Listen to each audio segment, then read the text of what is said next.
Assalamualaikum warahmatullahi wabarakatuh. Selamat pagi anak-anakku sekalian. Apa kabar hari ini? Alhamdulillah jika kalian semua dalam keadaan sehat walafiat ya.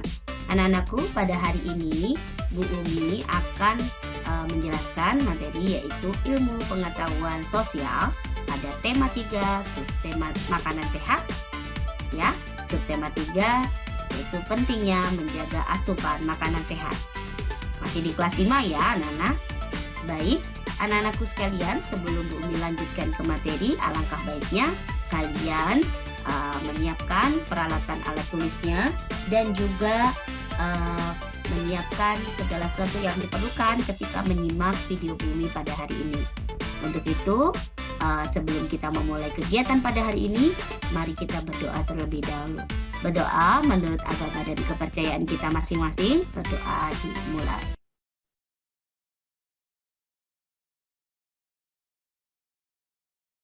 Berdoa selesai. Baik, terima kasih anak-anak. Pada hari ini anak-anak, materi yang akan Bu sampaikan adalah mengenai pembangunan sosial budaya. Ada di pembelajaran 3, kemudian keragaman sosial budaya Indonesia dan manfaatnya ada di pembelajaran 4. Ya.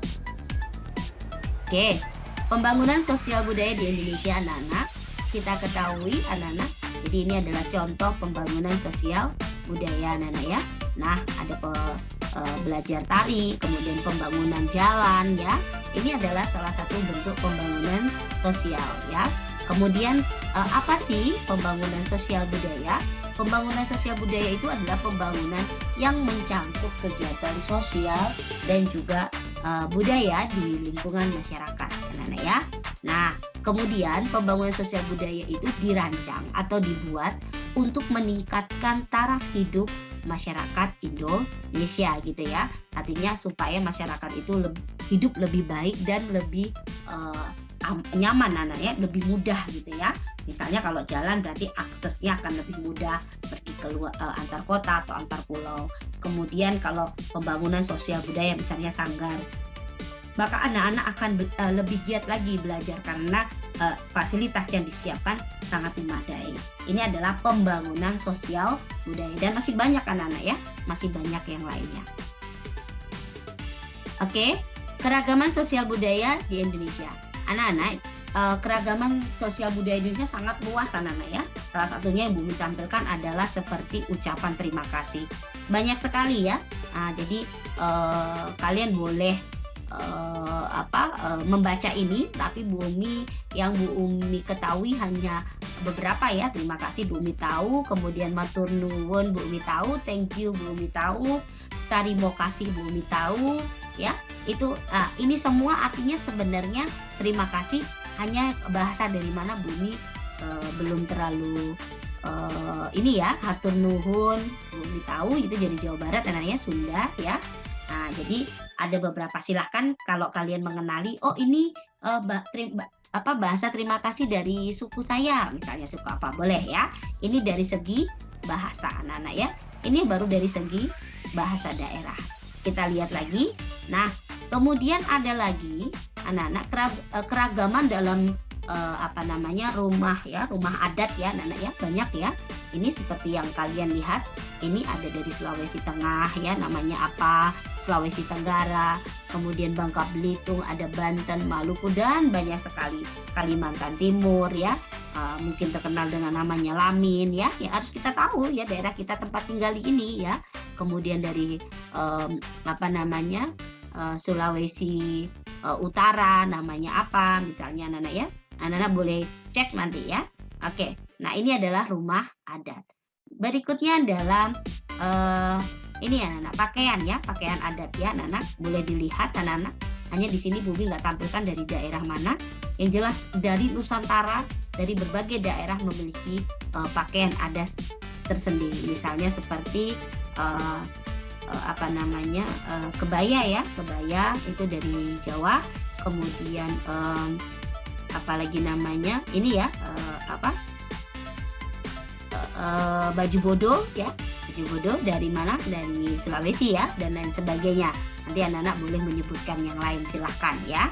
Oke, nah selanjutnya adalah keragaman sosial yang ada pada makanan khas. Nah, siapa yang nggak kenal makanan ini ya, Nana ya? Nah, ini rendang dari mana gitu ya, rawon dari mana ya, gudeg dari mana, nasi kuning ya dari opor ayam, banyak sekali ya. Dan kalian mungkin bisa sebutkan yang lain. Ini adalah makanan khas gitu ya. Oke. Nah, berikutnya adalah anak-anak alat senjata ya. Ya, alat senjata. Senjata tradisional anak-anak ya. Nah, ini seperti misalnya yang harus kita tahu kalau kita tinggal di Kalimantan adalah Mandau ya. Mandau itu adalah suku Dayak ya. Jadi Mandau itu suku Dayak, misalnya keris ya. Keris itu dari Jawa. Kemudian ada lagi badik dari Sulawesi dan lain sebagainya ya. Nah, nanti anak-anak boleh melihat atau searching lagi lebih banyak lagi ya, keragaman mulai dari budaya. Tidak hanya itu anak-anak, ternyata agama ya. Agama di Indonesia kan yang diakui ada 6 anak-anak ya. Nah, termasuk tempat ibadahnya apa, kalian harus tahu. Misalnya tempat ibadah Buddha di mana ya, kemudian Hindu di mana gitu ya. Oke, nah ini keragaman anak-anak ya. Jadi keragaman yang ada itu sebaiknya dijadikan sebagai modal anak-anak ya. Bukan walaupun dalam keragaman itu akan muncul perbedaan, tapi perbedaan itu akan dijadikan sebagai modal bangsa dalam pembangunan nasional ya, untuk mencapai yang namanya cita-cita pembangunan nasional gitu ya anak-anak ya. Ini akan dijadikan seperti itu gitu. Nah,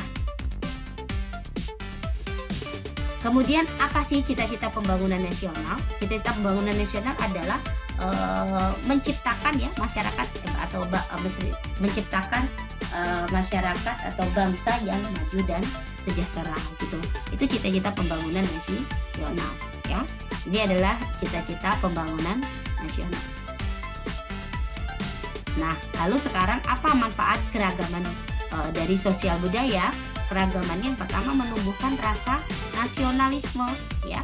Jadi kita bangga terhadap bangsa atau tanah air kita gitu, dengan keragaman yang ada kita tetap bisa bersatu gitu anak-anak ya. Nah, kemudian identitas bangsa di mata internasional. Nah, ini juga sebagai keragaman yang ada ini sebagai identitas kita itu beragam tetapi kita bisa bersatu gitu ya. Kemudian dapat memupuk sikap toleransi ya, sikap toleransi gitu ya, memupuk sikap toleransi kan. Dengan memupuk ini maka kita dapat mempertahankan yang namanya persatuan dan kesatuan. Kemudian sebagai ikon pariwisata anak-anak ya, ikon pariwisata. Nah, ini kalau ikon pariwisata berarti berkaitan dengan dapat menambah pendapatan negara ya, atau penghasilan negara untuk dikembangkan lagi dalam pembangunan sosial budaya gitu ya. Kemudian sebagai sumber pengetahuan dunia gitu ya, sebagai sumber pengetahuan dunia. Ini adalah manfaat dari keragaman sosial budaya. Oke, nah tugasnya adalah silakan nanti anak-anak tulis ya di buku tulisnya. Tuliskan 3 contoh keragaman sosial budaya di Indonesia. Yang pertama ada pakaian adat, rumah adat, senjata tradisional, kemudian makanan khas. Yang kedua, tuliskan manfaat keragaman sosial budaya di Indonesia. Tuliskan manfaatnya apa saja. Ya, baik. Mungkin hanya itu dari Bu Umi. Terima kasih banyak. Tetap semangat belajar baik PTMT maupun juga PJJ. Akhir kata, wabillahi taufiq wal hidayah. Wassalamualaikum warahmatullahi wabarakatuh. Selamat pagi anak-anak.